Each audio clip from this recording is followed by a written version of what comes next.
بسم اللہ الرحمن الرحیم۔ دوستو، ایسی بات مت کہو جو مخالف کی سمجھ سے بالا تر ہو۔ ہمیشہ آسان اور کم لفظوں میں بات کرو۔ جو شخص تمہاری رائے کا خواہش مند نہ ہوا اسے مشورہ مت دو، نہ تمہاری تعریف ہوگی اور نہ تمہاری نصیحت اسے فائدہ دے گی۔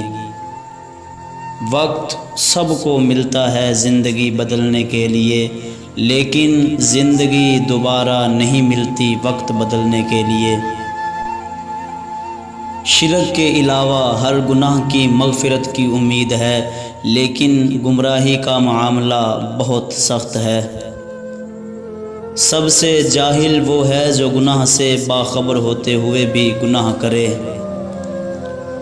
ایسے علاقے میں نہیں رہنا چاہیے جہاں دینی مسئلہ بتانے والا عالم اور جسم کا علاج کرنے والا طبیب موجود نہ ہو۔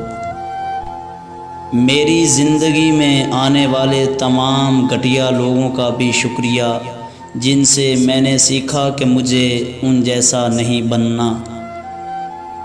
انسانوں کو قابو میں رکھنا جانوروں کو قابو رکھنے سے کہیں زیادہ مشکل ہے۔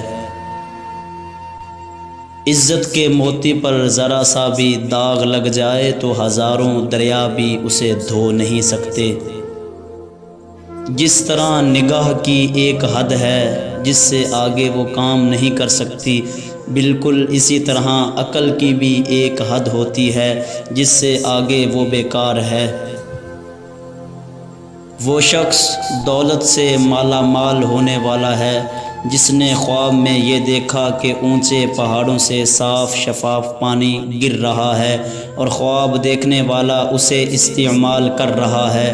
اس شخص پر اللہ کی بے پناہ رحمت ہونے والی ہے، اس کی زندگی میں آسانیاں آنے والی ہیں۔ ایسے مرد کو چاہیے کہ اپنا خواب کسی کو مت بتائے۔